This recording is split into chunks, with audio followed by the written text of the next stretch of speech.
Good evening, welcome to Rivalz Race Chat. Adam, can you hear me? I can hear you. Oh, see, something happens. It's like a voodoo thing right before we come on the air. Did it all go really quiet there? Like we didn't hear no intros, and we're like, nah, I always got technical problems. How you doing, buddy? 259 times we do things one way. Don't change it on 260. It's got to be Just feels consistent. thrilling. I'm good, See, man. some days I'm off. Some days you're off. Today Spencer's off. His mic was super distorted, and I shouldn't pick on him because we do have a fairly heavy media show. Lots of photos in the photo drop, lots of videos in the dump, and we'll see if Spencer got to work or if he just said, nah, I couldn't get them.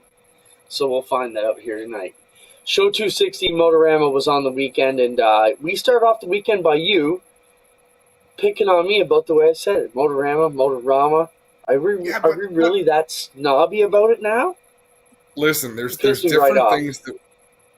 There's picking on you, and then there's entertaining. When I do it on the show, it's for entertainment, and I enjoy it. And if you know, my enjoyment depends on how you accept it or don't accept it on a given day. Yeah, but sure. when I say on this last week, you started to say Motorama because you always say Motorama. And just in the back of my mind, it's like, who says tomato? Have you ever met someone who says tomato? But I don't hear that big of a difference. So here's the thing. There are other announcers in this realm where we're in.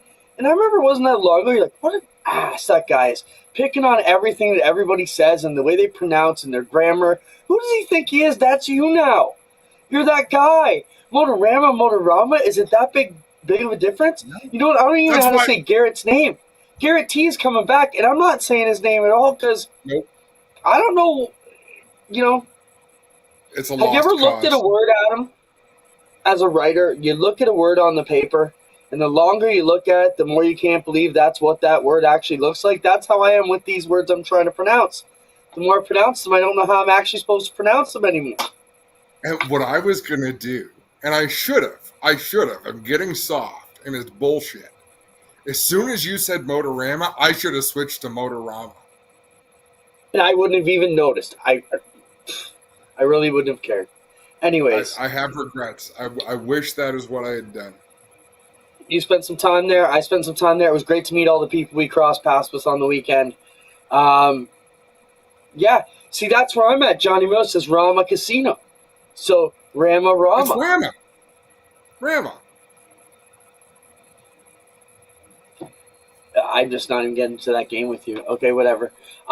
We've invited Tristan D'Silva on. Do you have the screenshot, Spencer, of the message between Tristan and us today? I think I sent it to you. Tristan is getting on a plane and said he wasn't sure whether he was going to make it, but they were delayed. He might be landed, not sure. So Tristan's going to try and join us tonight if he can. I might not have sent that to you, Spencer. I don't know. Anyways, we'll try and get Tristan on to talk about his great run. What a run it was Friday night at Phoenix with Darka. And we'll try and save our thoughts until we maybe get Tristan. But we got some other things to fight about in the meantime. Also, Tristan Lapsovich, how about the Ryan Turner screenshot? It was the last thing I sent to the dump today. Ryan Turner sent us this message last week. I just watched last night's show, and I apologize because I would have been a perfect guest since I'm a steel trader, and I could have had a lot of input on the tariffs. So Ryan Turner's going to join us tonight around 8:40 to talk about the tariffs and his upcoming season and what it means to be a 3-time Northern Nationals champion. Lots of good stuff for Ryan Turner. Great guy in the sport, too. I would agree with that. I'm just letting you jump in so I don't run on too long. So when I leave the gap, you're supposed to fill it a little bit, okay? Tristan D'Silva is going to join us as well. They're down in the shop, so they spend Rivalz nights watching our show, and it's just like a lot of things, cross paths the right time. I said, well, we'll send you a Zoom link and you can jump on. So they're going to be doing some body work. Yeah, now I'm really worried about everything I say, but they're working on the body work for the D'Silva mini stock, and they're going to join us too. So we'll talk to them, and that's where we sit for the day. We've got a few things to talk about, though. Tristan's always a fun interview. He's as animated as anybody we talk to. Really gets his head moving, gets everything into it. So, yeah, he's fun when he's on the podium. Let's jump into let's flip the show upside down. We always end with the Burger Barn videos of the week and the picture drop. Let's look at some pictures and videos. You and I are going to talk about car shows, and there was a lot of dissension from the racing world, and I know that the Motorama people don't want to hear that, but the racers are still feeling they could do better in the racing, and we're going to talk about that. Cam had it. I don't know if you caught Cam's show here on the network on Monday, but even Cam had a lot of stuff to say, and I have to say I agree with a lot of Cam's sentiments about what we should and shouldn't be doing in the racing room at these car shows and what other option we could have. And you and I fought about it. People said they liked when we fought. I can't wait. I can't wait. We'll talk about that. But let's have some fun before we start hating each other too much. We've got about, other than Trayton join us, we got about 25 minutes before our first guest. So let's have some fun. Let's, first off, before we have fun, let's send our shout. So to Adam, we got a couple people we're thinking of before we get into the craziness here. The Racing World lost Ed Hackinson. Show that picture if you can. Spencer Vet up on the hauler. Ed, a stalwart here in the Canadian motorsports arena. Of course, Fast Eddie, Chaco, lots of other stuff. Team 3 racing here within the NASCAR Canada Series. So thoughts go to the Hackinson family. Ed did a lot for the sport, continue to add to it, and we wish all the best and are thinking about them. Closer home to us week, and we lost Casey Toll. That was the other picture I sent you, Spencer. Casey was our campground kind of supervisor. He worked with Robbie, or as Johnny Longboat, as he's known here on this show, with Robbie, and was also the father of Amy Dale, Jim Dale's wife, and so the Buxton family in the Chatham area know Casey very well. He passed away. Casey had some issues, still fought back, and it's sad because Amy was talking to me on the weekend and said, my dad's really wanting to make sure he still has his job, and we said, of course, and then he did make it to the weekend. So thoughts go to them. And you had one other show that you want to say hello who's recovering in the hospital, Adam, and I'm just trying to look it up here. It was Bert Woolsey. Oh, Bert. Big Bert. Bert Woolley. Yeah. With the Jamie Turner crew. Oh, yeah. Well, Bert, we appreciate you watching and tuning in, and we want you to get better as quick as you can. Agreed. All right. Do you want to look at some pictures or do you want to look at some videos? Adam's choice. Tomato. Let's go tomato. You're an asshole. Run it. Anything you want. Then, Spencer, you can pick. It's going to be a hot dog. Okay. Watch this. Look at how lucky these two tow truck guys are. Again, road courses are crazy. Watch it. Still coming in. But that first hit. Show that again, Spencer. Look at how lucky these guys are, Adam. They're right in the middle of the crash. Like, 2 cars hit, and they both get out. Yep. Pretty wild. Keep them coming, Spencer. Look at the very end. Show that again. And watch the last car come through. And he slows down, but he still hits the disabled car in the corners, the red car that's spinning.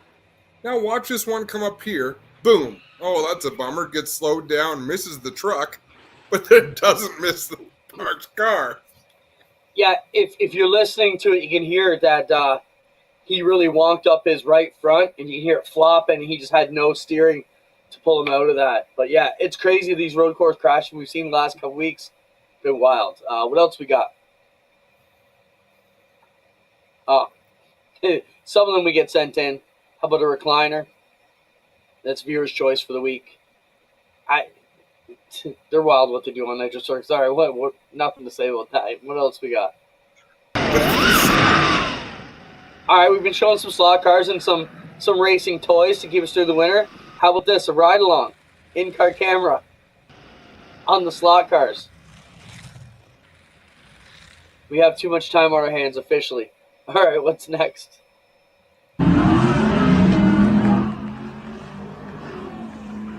I don't know. Have we ever seen this one before? I don't think so. Now, I ask you, Adam, Jersey barriers, are they good or bad? Watch how it flips that car. Now, we have a square wall at Oshweekon, so it's basically 90 to it. But is this a good thing? I mean, it's made to keep the cars on their own side of that wall, right? It's a highway barrier. They're designed to keep an accident on its own side of the highway. So that's why they flips it in like that. But would we be better off with a square wall or a Jersey barrier like that at these racetracks, do you feel? I'm not a big fan of Jersey barriers, Clint. I think a wall should be straight. The idea is not to hit it. Like, I get that it spits you up, spits you back in, but no, I like a flat wall. I agree. What else we got, Spencer? Oh, a crash! Calling all cars, crash. I just thought this was a cool ad from the 60s. Proceed to racetrack immediately. Here's the breakdown van. Oh, it's held up by the road railer, and it's away again. Bit late, still only one car in trouble, nobody hurt. The Porsche is all right. Just replace the Aston Martin. And off they go.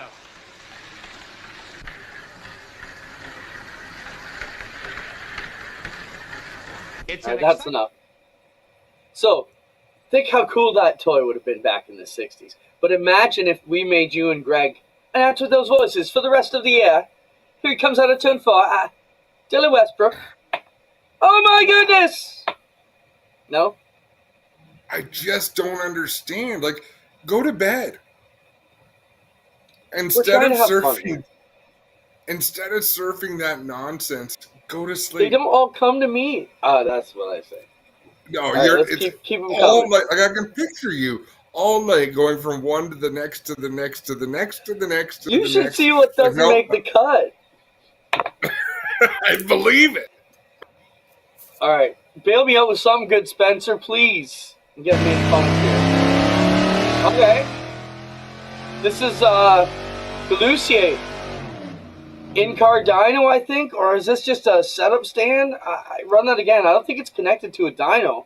It's just like a rotator on the hubs so they can test the driveline, I guess. Huh.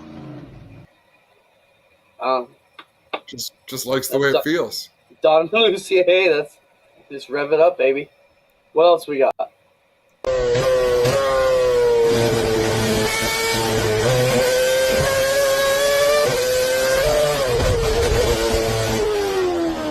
Steering wheel comes off.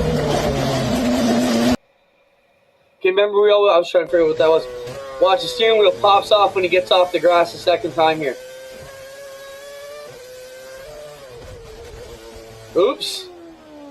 Oh, that'd be a bad feeling. At least he got it mostly rode down. Alright, what else? Right there, here we go again. 9 in, 25. This is where I almost died. Here comes McPherson. Big trouble in the infield. Oh my goodness. See, now that's quality viewing. Billy Hogue tried to end my life there. No kidding. What else, Spencer? We built an electric race car to practice pit stops. Forward and reverse is a simple switch. The batteries weigh 480 pounds. No clutch. Plug it in after a long day of pit stop practice. So that'd be, I believe that's Joe Gibbs Racing. They built an electric car to practice their pit stops, just coming in and coming to a stop so the crew can change it. Just roll it one more time, Spencer. Now you know what it is. It'll probably make more sense. We built an electric race car to practice pit stops. Forward and reverse is a simple switch. The batteries weigh 480 pounds. No clutch. Plug it in after a long day of pit stop practice. It's kind of neat. That is kind of cool. That they're, have a little electric car to roll back and forth through the shop, make pit stops. Anything else, Spencer? How many more do we got? Well, all right, 5 more. You know, Clint, I could participate better if you had actually added me to the chat that you talked about last week or the week before that I'm not included in. So these are all a surprise to me. So I'm not able to formulate any opinions ahead of time. You're such an ass. You told me you like it that way. And second, how did I know to wish Bert? Because I put that in our other chat. Yeah, so we still get the message. Don't act like you're unheard. You have a voice. You know, if you send it, the mail gets received. We have 2 mailboxes. You're welcome to put it in either one. Adam Ross coming to you from the island of Misfit Toys. It's okay. I'll hang out here. Stay here on my island. I'm laughing, so I don't have to pretend that I care that you're hurt. All right, let's go, Spencer. I like this. When your motorcycle sees your ex in the crowd, motorcycle bucks the rider off, then goes hunting her down. Play that one more time. Crazy.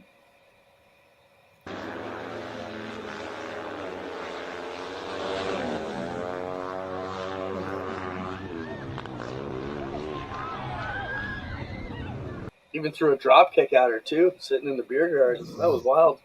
All right, keep going, Spence. Okay, look at this photographer. Ooh! Get that shot, bro. Get that shot, bro. Right. Well, they say pictures or it didn't happen, right? I almost died That's today. right. Well, where's the picture? I don't know. Wow. One more time, Spence. Yeah. If that guy ate 2 more cheeseburgers at the concession that morning, he'd be over right now. He's able to suck that gut in just enough. Yeah, the world is upside down. Adam on Pepsi, I'm on water. Mm-hmm. Good odds. Clint's on his health kick. I'm still hibernating. No, well, Caselli saw me. The first thing he says, "Man, did you ever gain weight over the winter?" I'm like, "Yeah, good to see you too, John. Thanks." So I've been on water and lifting logs like Rocky every day since. No, I've been actually trying to feel a bit better since the show. It always kicks my ass.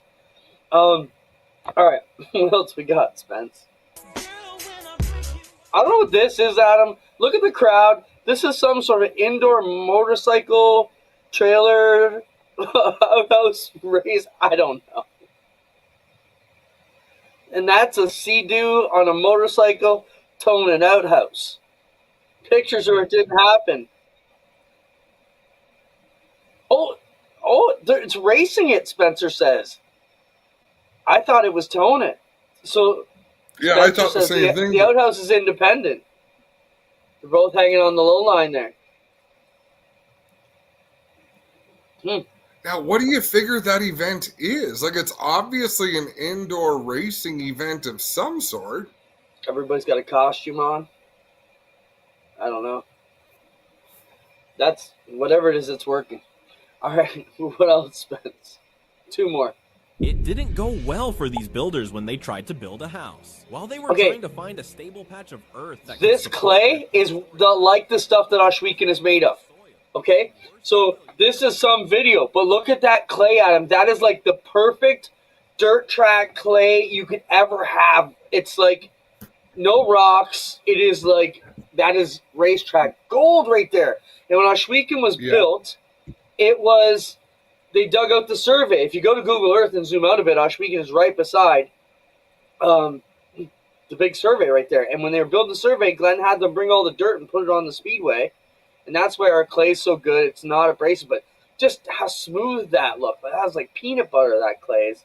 It's gorgeous. Speaking of that, Spencer, while we're on this topic, can you go to the picture drop of the field? It looks like just like a factory in a field. A framed picture of a factory in a field. Yes. Okay, Adam, this is Oshweekon Speedway before Glenn built it. So zoom in on it a bit, Spencer. Can you a little bit? So let's start. I don't know if we got the ability to do that or not. But this is the old lumberyard. Okay, so that's good, Spencer. Lower right here, Adam, that's Steyer's gas right now. With the propane tank, it looks like, and the building on the lower right. This is Chiefswood Road in front of us. And the whole green in the back is where Oshweekon Speedway stands now. This lot we're looking at is the lumber yard and the new graveled parking area, kind of behind the grandstand area, the courtyard as I call it, with the new double gate and all that. This is that area right there. Now scroll up a bit, Spencer. The road you see in the upper right side, the dirt road, is actually Glenn's driveway today.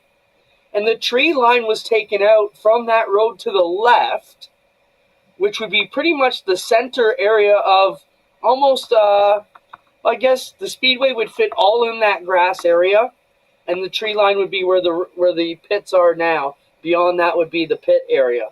But this is crazy. Before Glenn's house, before the speedway, before the excavation. Glenn sent me this last week, and I said, what the hell is this? And he says, it's the lumberyard. And I thought that was just a cool picture from the history before anything came about. Thank you, Spence. Yeah, it is for sure. Kind of neat pictures like that. Any more videos, Spencer? One more. The crash in heat race number 1. Zeb was entering turns 3 and 4 and got together with Ryan Roberts. Both cars went flipping, and in the middle of the flip, the throttle stuck on Wise's number 26, and the car kept spinning in circles before finally coming to a stop at the bottom of turn number 4. A scary scene for sure, but we are glad. Man, hate to see those things. Zeb Wise, the same kind of thing happened to Mikey, my brother, at the Nationals many years ago. He hit that wall, tore the front end off, and it just pulled the motor plate out, that it pulled the throttle wide open and pinned Mike back in the seat. And I thought he was knocked out, but he just said, I couldn't reach up and kill the motor because I was just pinned back because of centrifugal force, and finally managed to get it shut down. But crazy crashes. And that brings us to next week's guest, hopefully. He might not be back by then, but I saw Dave McKnight on the weekend, and he said he would love to come on the show, speaking with that legend. He's just got all kinds of, I don't know, antidotes, if you will, or theories. But just talk to him. I'm like, hey, man, Dave, we got to get you on the program. He was talking about that crash and how the supers have inertia switches and a couple other things that prevent those types of things. So if you're knocked out, or if you jam on the brakes too hard, it'll shut the car off. Or if you lift off the gas too much, it'll shut the car off. It was just really interesting technology that they have on the supers. Dave will explain it to us, and we hope to have him on here. But he did say he was going on vacation today. He said, as long as it's before Wednesday, I can do it. So we missed Dave by one day with our delay here, but we'll work on getting him coming up here in the future. We're a few minutes away from Tristan D'Silva. Trayton Lapswich is on the airplane, so we're not sure if we're going to see him today. And Ryan Turner's going to join us around 8:40. Let's jump into picture drop. See what kind of photos we got today to look at. What you got, Spencer? Oh, Adam, any idea what these old timers are doing? Took me a minute. I looked at it, and I'm like, what is going on here? I'll give you another minute. So, chain through the wheel, kind of had me going on. I'm sure the viewers, some of the old timers, guy like Steve Shaw knows what they're doing. Yeah, Can't figure it out yet? No. So this is a length of chain through the center of the wheel, and they've taken the other ends of the chain and put them on lug bolts on the axle, and they're going to roll that wheel really hard, and it's a manual wheel puller, like an axle puller, to pull the axle out of the center. Follow what I'm saying? Huh. Is it that hard to pull? Heck yeah. This is where you'd have like a three-pronged... Okay, Spence, that's good. You'd have like a three-pronged wheel puller now, and you use a wrench on the center. It pulls like a gear puller or a pulley type thing. All right, cool. What else we got, Spencer? I think there were a ton of them today. This is just a cool setup. Like the idea set. Look, he's got a dirt oval. He's got two dirt ovals and a road course on his slot car table. I thought it was kind of neat. Flip through those quick, Spence. I saw this cool setup, and look at the realism. I hope we get that old, and that like entrenched in our craft. I like it. Kind of looks like a Shweek in there. Grass in the corners, none down the middle. All right, what else we got? Keep it rolling, Spence. Oh, this is some Super Dark Series Day. We got to do this last weekend. I've been meaning to get one of these out front, and I love that idea. I'm going to set that up so the kids can become race car drivers. Get Adam and Greg down there, too. All right, keep them coming. I got to meet Tyler. at the show. Thanks, Tyler. Yeah. Keep it rolling, Spence. Tyler was there on the weekend. How about this? $10 fine for hitting track workers. Only $10. That's a bargain for the ones that piss you off. Keep going, Spence. Oh, look at this picture. So this is, I kept the stats of this. March 6, 1983 at El Centro. Jimmy Sills, Brent Kading, some names there. But look at this. Sprint car took out the wooden flag stand. That's the flagman doing the iron cross through the air above the car that hit it. Wow. See? He got his $10. All right, what else? Okay, this would have been Steyer's Racing if Glenn raced back in 1963. That's how they would have taken him all around. He would have had a fleet of these things. That's a pretty wild setup. Super modified, late model. Doing double duty across the country. What else we got? Yeah. Well, we got to have a hot dog in every show for Spencer, so that's a new style. Harry Snatchfelter Jr. Body didn't fit the template. Check after the feeder. I just love Weber Valley. What else we got, Spence? Oh, this is something cool. I've never seen this. Velodrome Racing, also known as Pedal Pre. Big in South Australia and Victoria. That looks cool, man. So these are pedal-powered little rocket ships on a velodrome racetrack. Could be fun. Could be our second career. Could be. All right, keep them coming, Spence. Keep them coming. That's it. All right. Whoa, we made it. Still got a half hour to go. Still expecting Tristan D'Silva and Ryan to join us. We still haven't argued about Motorama. What's that, Spencer? Tristan's ready. Let's talk to Tristan. We'll fight about Motorama in the last 10 minutes of the show, since we already did all that other stuff. Tristan, let's get him on the show when he's ready to go here.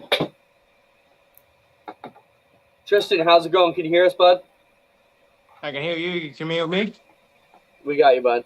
What's going on in the D'Silva shop tonight? Oh, just putting the front end of good old tank back together as we speak. Now, wait a second. I thought your dad gets on things like as soon as you bring the car home from the last race. I thought he's rebuilding it, ready to get it rolling. You telling me that you're still working on the car? Like we're 2 months from opening day. Yeah, we kind of got a little bit of a late start to the off season.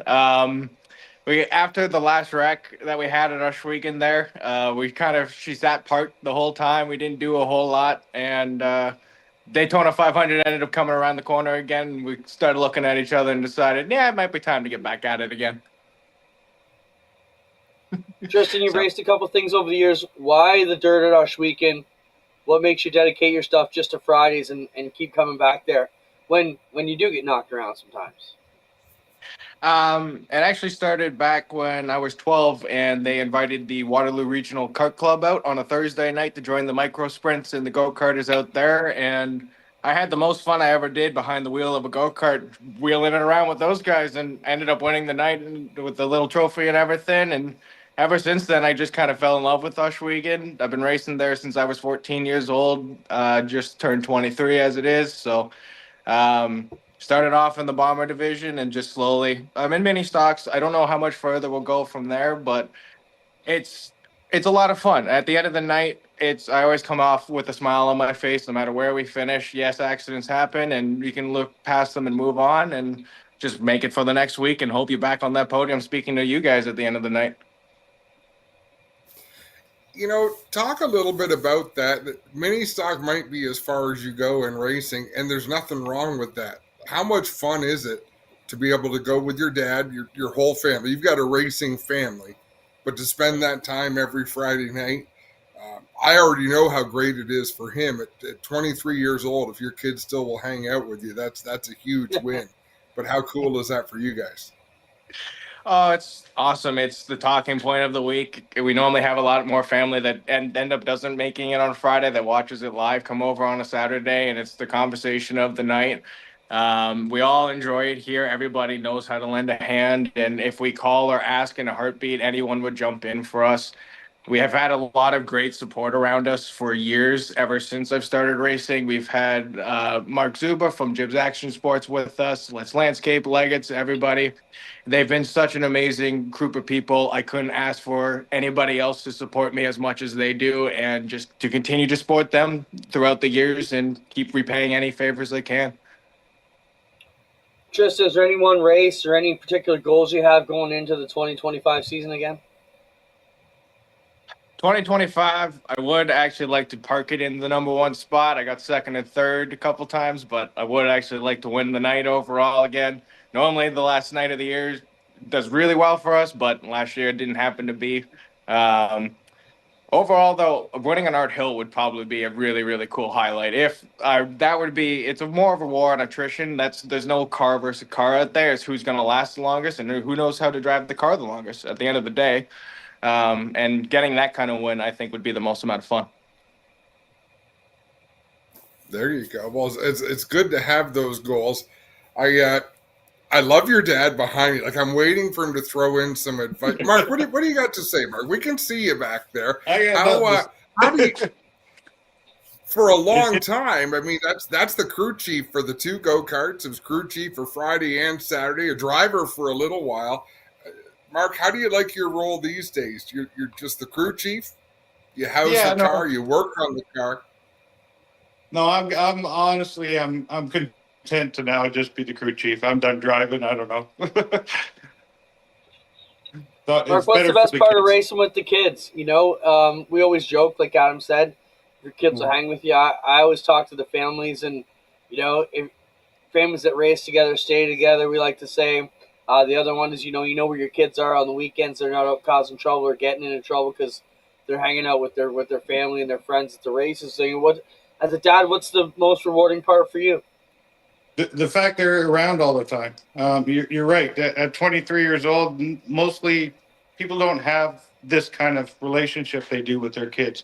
Not to mention, I think it makes them really good people in the world. They work hard here. They know that even if you work hard, you still can fail, and you just keep going. So I think it's been good for my kids to actually just be racers and always try and show up to a track every week, no matter how hard it is to get there. No, that's really well said, Mark. And you know, you're one of my favorite families at the racetrack. That goes without saying. We've known each other for quite a long time, but always appreciate you guys. We know you watch every week and chime in with comments on a fairly regular basis, so we appreciate it a great deal. And we appreciate you guys putting on a show, giving us something to listen to while we're out here working all night, and always looking forward to the banter you guys have back and forth on a weekly basis, so I won't complain over here. No, you mentioned the Art Hill deal, and Adam and I were announcing then, and my dad was racing Sportsman at Maryville at the time, and it was me and Mikey. We were still kids, I guess. We were crewing for Dad. Mike hadn't started his career yet, and I remember we were fighting quite a bit at the shop, and that was kind of the catalyst for us, and it was just intensity between the family, you know, different theories on ways things should go, and that was kind of the wake-up for us, and we were like, look, this could be bad, so we need to get along and enjoy these moments. But do you guys ever get into the tussles in the garage? Is there ever the disagreements, or is it all cherries and whipped cream? There hasn't been anything thrown, but except hold on. But we'll leave Dad it at just that. laughed. Dad just laughed and chuckled and took 2 steps back. So hold on, Tristan. Dad, Mark, what's the story here? I can be a little stubborn and hard-headed, and I know that. And Stay with me. Sometimes I need to shut up and listen to the mechanic, and sometimes the mechanic needs to shut up and listen to the driver. But there will always be those disagreements. Yeah. That's a good way to put it. That's awesome. Thanks so much, guys. We want to talk about one more thing while I got them here. You know, Jibs just had their 15th anniversary. They got a big sale going on. Mark Zuba hangs around the shop once in a while, so we want to mention that it's a good time to get the kids down to Jibs, get them online. Is Mark there? Yeah, yes, he is. Mark, see that? I didn't even know he was there, and I was hitting those points for Mark. Step up, Mark. Mark's been racing for a while. Glad to have you with us still, Mark, too. Appreciate everything you do. You know, it's a great time to get to Jibs. The spring weather certainly helps that out. big clearance I'm doing, so I'll do the selling for you. But why do you support these teams? We know you as Dave Bailey, Tristan, and a host of others. Mark, now that you've hung up your helmet, why do you still get involved? Well, it's just part of my life, right? Like, this is where my family and friends are. It's racing kind of saved my life. Through when I was young. Built first race car with my auto shop teacher back in '89, and started racing Challenger at Flamborough. And that's what I did every weekend, right? It was camaraderie, family. I miss these off seasons, and how hard I had to work to get to what I did and build. And then, knowing Mark since we were teenagers, Mark and I used to work at a gas station together when we were teenagers pumping gas. And he was an F1 fan, and he didn't get the driving around in circle things. And I got a mini stock. I bought off Larkin. It was like a Mustang. And then we went and started racing at Flamborough together. And I was running Outlaw Thunder car, and Mark started getting in. So I saw how big of a difference just helping and giving and being a part of the community, and look what happened with the D'Silva family. Like, they are 100 times more addicted to racing than I ever was, right? So I know the more help I do, and then racing against Bailey back in the mini stock days and supporting him for well over 15 years now as well, and I just like making supporting other people, right? Supporting the tracks. We support the Kitchener Waterloo Kart Club for years, and it's just giving back, right? Like, it's my life, stock car racing, right? Saved my life. So, you know what's funny, Mark? I had lunch last week with Mike Schmidt from London Recreational. Okay. And he said he had his time. He had his fun. He won some events. He participated. And it feels so good to stand back and watch the people he's a part of achieve their success, because it's their time now. But he's still, similar to you, is a huge part of their success. But he really said, Adam, he says, it feels so good to watch that happen, to be a part of it. So he gives even more than I do. Like, Mike is like phenomenal. Like, he's, right? Like, it's a better feeling, right? No stress having to work on the car during the week and get it ready for the weekend. There are sometimes I had 2, sometimes 3 race cars at one time, right? And the stress and the money and getting to the track and towing it there and wrecking cars, and it's fun just watching the other people do it, right? Hey, before we let you go, Mark, we're just talking about the big spring sale. I know you're passionate about getting kids off the screens, getting them out, enjoying and being active. What's the hot product this summer or this spring that, if you're a parent looking to get your kids something on Jibs, what should they be looking at? What's the hot thing that's going to make them cool this spring? Yeah, like we're like one of the biggest in pro freestyle scooters. We've been doing pro freestyle scooters for 15 years, one of the first. It's the largest thing at the skate park. We target youth, not adults on skateboards, right? So that's been our success. So, we sell a ton of skateboards, ton of BMX, but freestyle scootering is kind of that 8 to 13-year-old, and where the influence happens, getting them outside to the skate park. Ontario has so many skate parks now, all across the country. Southern Ontario has more skate parks per capita than Southern California now. So, coming in, we have the largest selection of pro freestyle scooters, the best prices right across the country, if not the world, and then all the safety equipment. So everything's hot in our store. We got to get them out. It's been not good business for the last few years, so we're kind of the last man standing. Hopefully we can continue to keep the kids outside and being active. And it's the same thing as racing. They learn how to work on their scooters and tighten nuts and bolts and go out there and get courage and do something that they haven't done before. So pretty much just coming over to Jibs and see. It's a one-of-a-kind store.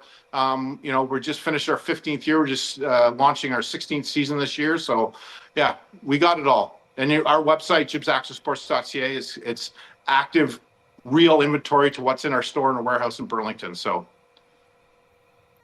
thanks, guys. We appreciate it. Thank you, Mark, for all you do. D'Silva's, thank you guys for seeing. We'll see you shortly. It's only a couple months before we'll be back at it. Thanks, guys. Thanks for having us on. Mark's been around sport forever. Great to see him help those guys out. Great supporters of the show. You see it here all the time. Great to have those guys on with us. And right on cue is our next guest. Adam, take it away. Mark, you had something to say there. Yeah, Mark is very articulate. He's very well thought out. And I don't know about you, but I've received messages from him after our show or after a broadcast when he'll just present the other side of a talking point or an argument. Well, which one of the two Marks are we talking about? D'Silva or Zuba? D'Silva. Okay. And I'll say, hey, have you considered this? And going back to the pandemic, I don't think they did a lot of racing the 1 year, but shared some opinions that just come from a different place. But I always appreciate the way he puts it out there. Very polite, but very well thought out. To answer Fran, where does the name Jibs come from? I'm actually privy to this information. A jib is the ramps and the boxes and the rails and all the little, I shouldn't say all the little, all of the apparatus that they do the tricks off of are jibs. So that's where the name comes from, if I'm not mistaken. Let's bring on Ryan Turner. Flying the Creative Edge shirt for Steve Limes. Hey, Ryan, welcome to the program. How you doing, bud? Good. Starting to get excited. Race season's around the corner. Yeah, we have a lot going on. It won't be long now. Three-time champ. Adam, take it away. What do you want to ask Ryan? Because I got a laundry list of things to go over here. I was going to compliment him on the sliding door behind him. I've wanted to put a couple of them in my house. That's really cool. I've seen them in the stores. Oh, they look great. It's to cut off the family room from the bedrooms especially for the kids. Cut off the noise, right? So the light, the noise, all that. So now it works out really good that way. Hey Ryan, what noise are you trying to block off? What do you not want the kids to hear? You on G-Force. There, okay, fair. Trying to sleep. Yeah, Ryan, first let's hit some rapid fire. 410, yes or no? That's the hot topic. Yes. Awesome. Let's elaborate a bit on that. Will you do obviously the 2-Osh weekend? What's the plan for the rest of that 410 weekend here in the north? So our plan, we're gonna we want to be prepared by the time we get to Osh weekend. So we're gonna try and go and hit a couple shows, looking possibly Pennsylvania and Ohio, just to get me used to the throttle. Obviously, more horsepower, all that thing. Everyone says the setup's different. We got to kind of get our heads figured out by the time we get to Oshwegan with the Outlaw show being so early in the year. We don't want to show up and have it being my first night in a 410. We know that's difficult. We know all those guys are even running all year, so we want to be prepared. So I think we're looking about 8 to 10 shows total. We're looking obviously the 5, the 2 Oshwegan, and then the other 3 with the high limit. But yeah, we're going to try and hit probably about 2 beforehand and the Oshwegan practice and get ourselves dialed in before we get there. What do you have on the list? What places have you got circled to try and hit up? Right now, beforehand, it's Lernerville and Mercer. And then after the 5-day show, it'd probably be more closer to home, like Weed Sport, those kind of things. What we can fit into our schedule. We're kind of looking at a 40 to 45 race schedule here with the 360 and the 410. So it's just basically what we can fit in and what we can do. If we got crew and, driver's not too tired, crew chief's not too tired, car owners aren't too tired, we'll keep going and see what we can do. Ryan, coming off of another massive win at Osh Weekend was the last race you're really in, right? Like, what does it mean to be a 3-time Northern Nationals champion? I mean, you grew up, let's face it, I met you when you were probably 4 or 5 years old. My brother Mikey crewed with your dad. We used to go to Ransomville and Maryville every week. So the fact that you're a 3-time national sprint car champion probably is a little bit strange, and we didn't see that in your career path 20 years ago. What's it like? No, and honestly, I didn't see that in 2022. My goal going in with the Burgerburn team was just to win in a Oshwegan race, and of course, the first one I win is a nationals, right? It's honestly, it's pretty big. We needed that at the end of the year just for the confidence going into this year. The whole crew had worked really hard all year, and our lack of effort didn't show up against Dylan Westbrook there throughout the year, but I was glad that we could really pay off and give the team a big win. I still have people reaching out about that night and what it meant to them, so that was huge. It was massive. You know, and also I'm getting my marketing partners all in line now. It helps with those kind of things, right? You put a big win up there, and it has a lot of those people come back. Winning doesn't hurt anything, that's for sure. Am I way off line here, Ryan, or did your win last year in the fall come out of nowhere? You weren't running that good that weekend, were you? No, I struggled on the Friday night, and the funny thing is when I think back to it, I struggled on the Friday night of the second one in 2022 as well. I think I ran about my worst finish of the year, about 14th or 15th, and all of a sudden came out of nowhere again. So I don't know if that's just the way I like to do that weekend and really make myself struggle and think really hard on Saturday morning, or what I like to do to myself. But no, it did. Again, like I said, it wasn't a lack of effort. We knew we were close, and I think Clint and I interviewed on the front stretch there, and I said that we were close. We weren't terrible. We just couldn't, you know, we kept kind of going the wrong direction on setup and what I like and those kind of things. But, you know, when Brando and the crew and I got together right before the feature, we're like, we're going to take a swing at it. And we changed almost everything on the car. It was a calculated change, but yeah, almost. There's a lot of bars changing, squaring. We changed a lot on the car, and luckily we had a great crew that night, which gave me time to go to the track and watch kind of what was going on in the dash, because the dash showed me a lot of kind of the line, where to run. Brando was on me. He's like, it's going to be one on the bottom 1 and 2, and we were about the best car on the bottom of 1 and 2, and I think that's what made our race.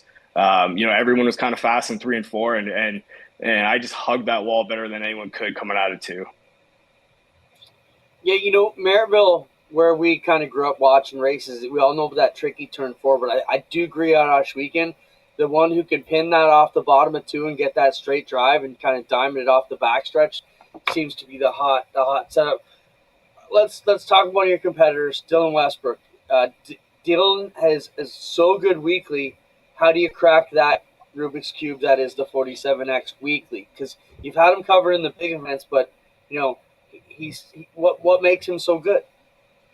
Well, you hope the winner cracks him. You hope he's thinking way too hard about things, and then things change that way. I said it in my last interview with you guys after the Brighton win, and you know, the track was different last year than it was, and I bet you we'll see a different track this year. The difference from the Nationals, from the way the track was all year when Dylan won, was there was actually a bottom, and I think that was because it was so dry that week before the Nationals, where we hadn't had that. A lot of nights we were getting rain or had rained, or you know, and the track wasn't prepped the same kind of way it would have been, where the water kind of runs down the track and sits in the bottom, and they had to actually prep it that weekend, which, you know, brought in the bottom. And you know, so the biggest thing is, you know, obviously everyone has to do their homework over the winter. Everyone has to get better. To beat Dylan, I don't think you're going to beat him on a cushion track unless it's kind of, you know, he's off that night. But there is ways, and you know, you just got to kind of keep figuring out, keep building your knowledge, your setup book, and go at them. And the biggest thing is focus on your own car. That's what we always try to do. Don't worry about what he's doing. I can never drive a car like he can. I'm just going to focus on the 15, have the crew focus on the 15, and we're just going to try and make it faster all year long. What do you got set out? I try to ask this of pretty much everybody that pops in. What do you got set out for goals this year? Obviously, you're a multi-time Sprint Car Nationals champion, so that's got to be on the list. Where do you see? Where would you hang your hat on? How many wins? Actually, Brandon and I were talking about this last night. You know, 5. We'd like a 5 minimum. I hit 4 last year. I don't think Dylan would have. You know, Dylan was so competitive that, you know, it kind of skewed the numbers there. But obviously 5 is a minimum. I'd like to try and hit 10 in a year. Most I've hit is 6. I think it's a realistic goal. But there's the little goals on top of that. 0 DNFs, you know, make the redraws. Now that we're going to a time trial format with Oswego, you know, it's going to be to time first or second in your group every time you go out, those kind of things. I seem to I don't know why even last year I seemed to struggle in the heat race at Schwegen. So that'll be a goal of mine of finding speed in the heat races. Those are the little goals that kind of make everything come together. Schwegen Championship still up there. I've been close last 3 years, finished third the last 3 years. Last year was a big point differential, but the 2 years before that was not. It was coming into the last couple of races where I could still win. Schwegen Championship's definitely up there. And then the last one is want to get a win on U.S. soil. That's a massive one as well. Even there we've been close. We're going to travel here a bit early in April with the 360, starting first weekend of April. We're going to go to Jackson in Mississippi, and then we're going to go to I-75 in Tennessee the weekend after. And I-75, I felt like that one slipped away from me last year. So, going back to a track that I even know helps as well. So, got a couple chances there to try and claim one. Ryan, what are the tariffs going to mean for racers here in Canada? You mentioned you're a steel trader. How is that going to affect things here in the short term? And are you optimistic that this is just posturing and going to go away? Honestly, I don't know it at this point. The biggest thing is it's so last minute. Things are happening the day before. Just to give a little background on my steel. So I'm a steel trader, like you said. So we ship a lot from Canada to US, US to Canada, and also do domestic business, Canadian to Canadian, US to US. And things went crazy as soon as the tariffs were announced. There was a big boom in the steel business, a lot of orders booked. And then everything died off here the last week, trying to just wait it out, figure out what's going to happen, figure out how to plan your strategic sourcing, those kind of things. And it even got so crazy as shipments from Canada to US before the tariffs came in this morning on steel and aluminum that you couldn't get a truck. If you did, you were paying triple the price. So just, it's going to be crazy like that. We were also worried about getting across the border and getting back. What are we bringing back? Are we going to be scrutinized even harder now? So that's another concern.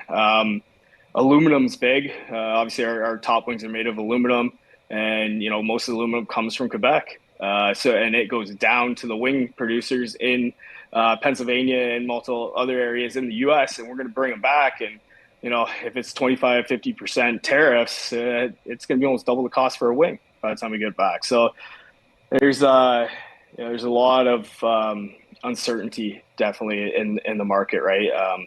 Hopefully this is just a whole ploy. It's been a couple of crazy weeks. Let's put it that way. Now, explain this to me. So if the aluminum goes from Quebec to Pennsylvania and they have to pay a tariff on the aluminum, and then they turn it into an aluminum wing, when they sell that wing back to Canada, does it get tariffed a second time as aluminum crossing the border?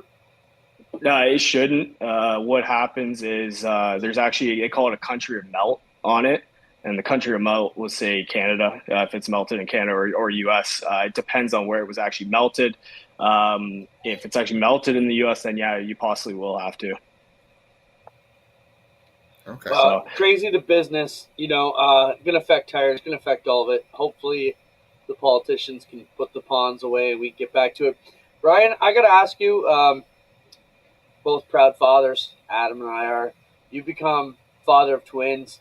Since your success kind of took over, how has, your twins changed you maybe as a person in general or as a racer? Has it changed you? I know for me, I was a very angry person before I became a dad. Now I'm a lot less angry. Adam wouldn't believe it, but I'm a lot more.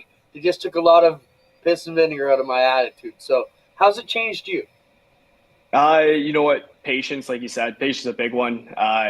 I should have videotaped myself trying to get them into bed tonight before this show. That was quite the ordeal. They were doing hot laps around the island here about 15 minutes ago. So I got the monitor here, and they luckily laid down and they're going to sleep. But no, yeah, a lot of those things. Even most Saturdays now, I take them to the race shop. We're coming home from my grandma's tonight, and Camp didn't want to go home. He wanted to go to the race shop. So, and I'm glad that they enjoy that and whatnot. And then even they're my social media models as well. Daughter Crew hit 75,000 views on her video I posted on the weekend.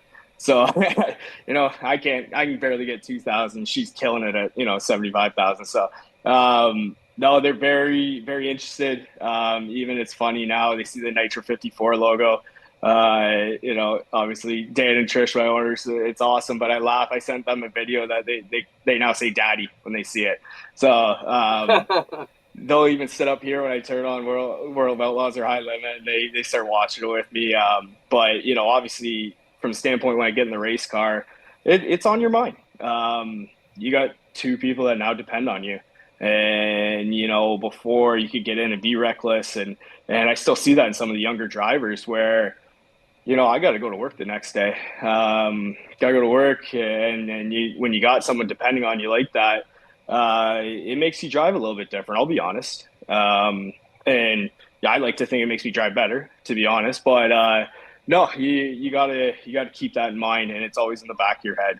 But to see the joy of them at the racetrack, at the race shop, honestly, I love it, and I hope they enjoy it just as much as I do. That's awesome. Talking to all three of us who are raised around the racetrack and have raised kids around the racetrack, it's a great thing. So Ryan, thank you for joining us. Good luck in your travels. We can't wait to see you battle the Outlaws at Ohsweken, but we look forward to seeing what you can do in your travels before then. Awesome, and thank you guys. It's always a great time getting on here. Thanks, Ryan. We appreciate it. Ryan Turner, 3-time Northern Nationals champion. Got some good goals, and I think a lot of them are achievable out of my own. He's got nothing standing in his way. Just going to keep ramping that up. And the only difference between you guys is you guys want your kids to be racers and piss all the money away. I'm showing mine how to make some money at the races and try and save some money. So, yeah, no, you know what? I would have been happy no matter what Connor wanted. I mean, he had a set of flags from the time he was about 5 years old, so he was twirling the flags down at Merrittville and Flamborough and the grandstands. So if that was a route he went, I'd be fine with that. Spencer, sorry, run that picture. There's a picture of Ryan's kids. Just came in a little bit late. Thank you, Spence. Well,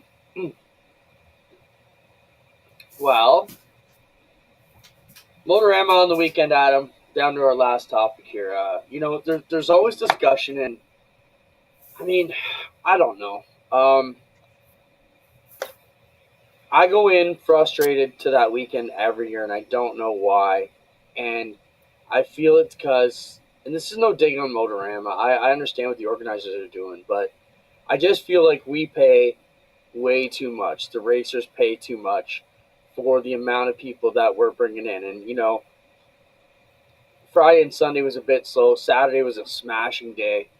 And I know, and I thought it was just me was pissed off about how much we paid. And how long have I been bitching about this? I mean, you saw me almost get into it with one of the, well, you did see me get into it with one of the organizers over there 3 years ago. And he basically told me don't come back. And we got into it pretty good. And it's just, I don't know. I've always been frustrated with that. And then I saw Cam show and they kind of felt a bit frustrated with it. We were asked to participate in the show, and I still don't feel like they give the podcasters the proper shake. So, we didn't really participate in it, and that's probably because I pushed us against it. But I just feel the stage is in the wrong spot. I don't know. So there was talk a lot about... Catch me up to speed. What was Cam's frustration? Kind of the same thing that just, that the racing room brings a lot. Everybody's crammed into one spot. You kind of got to watch Cam's show to talk about it. But there was talk about, should we just have a racing show for the racing people? And I came out with kind of the same sentiment. We had discussed that in some other circles. Maybe we just put together our own show. And you told me it was a stupid idea to have a racing-only show, and it wouldn't work. Do you want to give your arguments as to why it wouldn't work? I don't think I called it a stupid idea. I don't think I called it a stupid idea. I think I called it a bad idea. Okay. There is a difference. Roma, whatever you want to call it, whatever. A stupid idea would be trying to water ski with a rope and handle behind a dirt modified around a dirt track. That's a stupid idea. Doing a racing show is a bad idea. And if you're modeling it like Motorama, because what makes the reason it's worth it to go to Motorama is because there is more people there than just racing people. If you're only doing a show for racing people, you are only drawing the crowd that already supports racing. You're bringing no new money, no new eyeballs. So what's the value of doing that show except to get people together? Motorama, what works is you've got hot rod people, you've got motorcycle enthusiasts, you've got all sorts of different people with different interests but similar. I can convince a hot rod person to come to Ohsweken Speedway. There's value in that. So that's why there is added value, because you've got 3 or 4 different shows all in the same venue. Between the tuners, the hot rods, the race cars, you've got oval track stuff, you've got drag stuff, you've got asphalt, you've got road course, you've got dirt track. So that's why I thought it wasn't a great idea. Now, you know as well as I do, this is good for us to argue. We have both thought it would be really cool to build a social event around racing. Yes. So this could be a great part of that event. I just think a racing show on its own, it'd be a very hard sell. Here's our conversation on Monday. I said, I'm thinking about starting a racing show at the Ancaster Fairgrounds next year. All the racetrack can split the cost of the building. We can basically replicate what's going on at Motorama better and make it free for the fans to have a race fest. And you said it's a bad idea, and I'll tell you why. It only works because the tuners and the celebrities and the hot rods and the race cars. If you isolate only one component, you eliminate the value to everyone. A racing show draws racing people. You aren't bringing anything new. It's basically what you just explained. But a racing show with hot rod people walking through gives you the chance to give a schedule to someone you didn't already know, but has similar interests. I don't disagree with all those things. And what I argue back is where it could work for the racing. You are giving that up by doing this show. But the way I see it is, imagine if we had one room, giant hall, maybe a couple rooms, where all the racetracks can come in and not have to pay thousands of dollars. They can each work with a booth. They can each bring one sample of every division car they've got and not have to pay $250 to display that car. Make it free or cheaper or $5 or $10 for the fans and make it a lot more cost effective. And my argument back to you is I think we're not talking about what the stars we've got here, like, the stars in our series. We could easily bring in a Stuart Friesen, a Trayton Lapsevich, a Kyle Steckley, the stars of the APC, a Josh Stoddy, a DJ Kennington, and put them all in one heck of a receiving line and have the champion from every track there to meet the fans, greet the fans. And Cam did a great job at their booth. So, yeah, we would be giving up the outside promotion, but look at us at Ohsweken. We are doing this outlaw race that I need to market to the racing people so that it's perfect for our goals at Ohsweken. It makes sense. So, I don't know. I just felt, and nothing against Motorama included. Hey, if they didn't include us, we wouldn't have anything right now. So, this isn't a bash on them. This is a desire to do it better. And I think Mark Rinaldi, and when you see all of these tracks drop out that used to come to these shows, just because it's not cost effective to go, and I'm talking about a one-day show, my idea also. When you go to these shows, like I was there, it's crazy. You have to set up Thursday night, and then if you got to be there all weekend, it's a huge day. If you're from out of town, hotel costs for your people, it just gets exorbitant to all you're doing is handing out schedules. None of the tracks are making any money at that show. There's no reciprocal income. You're just giving away freebies, and you're paying thousands of dollars to do it. And I think there's a lot of tracks that have given up on. So if there's a way we could do it better, I'm seeing big screen with a real stage, with real interviews, and the celebrities of this deal. Like, I'm pumped up about it. I think it could be amazing and make it race fest, because all these racetracks, Adam, we all set up for Motorama to be the opener. For 10 years, that's our scheduled deadlines for all of us. Yeah. Here's what I think. If you're going to do it, the show should be one day, but there should be social aspects Friday night, Saturday night, and a hotel tied in. Make it a must-see event because if you just put on a show like that, time is precious. And you look at people with families and you look at how much time you invest in going to the races so many weekends. So when you have your off season, you're making the most of all that time. Like if you're going to commit to something else racing, it's got to be a home run. It's got to be a must-see event. There's got to be some sort of value add there. So I'm with you. If it's a full weekend deal, hotels are involved, bad decisions, I'm all about it. I don't disagree. I think it could be a weekend where you could have a summit, Ontario Racing Summit, where you have technical meetings, you could have seminars, you could have marketing pitches, you could make it into a lot. But I just think that central race fan show, we feel a little bit cramped in there. It doesn't really feel right. Like, hey, if my boss didn't come to that show all weekend, we'd be pulling out. That's where I'm at. I've been frustrated forever. I don't think it's worth it. Glenn went, had a great time. And I said to Steve Lyons, I'm never getting out of this show. Glenn loves it here. But I don't know.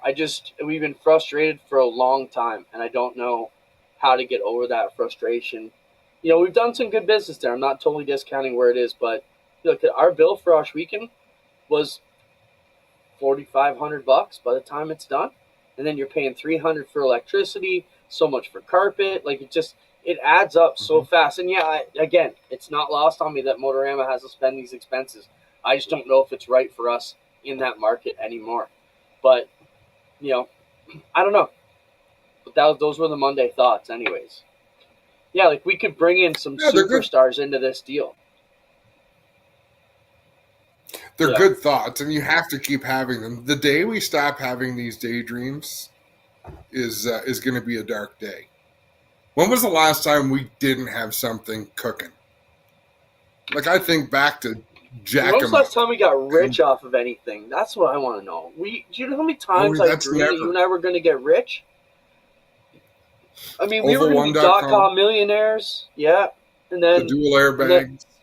And then we were going to do, then we had Dirt Track Digest. We thought that was going to blow up. Dirt Track Digest. And then Victory Games. This show's a product of our gambling endeavors. Well, I think Jack 'em Up was before Victory Games, right? Jack 'em Up was Jimmy Hanley. Yeah. One of our buds around the DTD. Man, we tried a lot of shit. But you know what keeps me going? I was telling Mike Morris this yesterday on our ride-arounds as we were doing stuff at the Speedway. One of my favorite shows is The Men Who Built America. I don't know. It's on YouTube. It was a History Channel or something. But it talks about Henry Ford and J.P. Morgan and Carnegie and Rockefeller and all these rich guys who made it work. Common thread, Adam, is not many of them made it till they were our age. So we're just going to keep chipping at that rock, and maybe a gold piece will come out one day. So Glenn Butt just commented Canadian Motorsports Expo. So really, Motorama is kind of the spin-off of Glenn Butt's brainchild, but Glenn did it with we need to have Glenn on the show in the next couple of weeks and talk about what his vision was for the show and how he built it, because that's what he created when there was a void. And so you never know who's watching. That's the funny thing. Nope. And I know I'm going to get a message as soon as we get off here. Probably someone or other. But, yeah, let's have Glenn on. And you know what, Glenn, it was great because we see Glenn at the CTMP races. And he made me laugh because it was 2 years ago. He said he likes when we fight. And I was shocked that a gentleman like that wastes time with us, watching us clown around. And I was thinking, man, wouldn't it be great if I just tackled you right on the hood of Marc-Antoine Cameron's car right there in front of everybody, and we started rolling around. But we would have thought it was funny. Glenn would have thought it was funny. Marc-Antoine Cameron would have thought it was funny. Kevin Lacroix would have thought it was funny. But I don't think Joel Robinson would have thought it was funny. So he's the one that writes our checks. Not. So we were like, yeah, probably not. But, no, always good. And I would love to have Glenn on to talk about CTMP and Mosport and what they go through. To get everything going. And I always say Mosport because I know we have a lot of older generation fans still watching it who still know what is that. So Canadian Tire Motorsport Park. They have a huge weekend too coming up to kick off things here on Victoria Day weekend. So let's get Glenn on. Glenn, send us a message, and we can definitely make that happen. Another great show. We've cleared the board again. Thank you, Spencer. Thank you, Adam. Are you in a good mood? I was accused of being in a good mood all last week because we were getting closer to the season, and I think the sun's coming out and we're starting to feel better. I think we disappointed a few fans this weekend because we were together in the booth on Saturday and we weren't fighting. We were just we were both there, and people seemed legitimately disappointed that we could coexist. Everybody that comes up, someone said to me, "How many people watch?" And I don't know. And then I asked you, "Do you know how many people?" And it's great to be with the ones that comment, the ones who hear. We know a lot more watching than we hear from, but it's a good spot to be. We appreciate it. Keep the comments coming. If there's anybody you want to see, we'd love to talk to them. So thanks so much. Yeah, I'd love to talk to Glenn about the oval track. And man, I'm sure we could spend an hour with Glenn just talking about everything that went on up there. Let's set that up. So Glenn, send us a message. Thank you, Adam. Thank you, Spencer. Anything you want to say before we go, Adam? Have a great week. We'll see you next Tuesday. All right. Thank you, guys. Talk to you soon.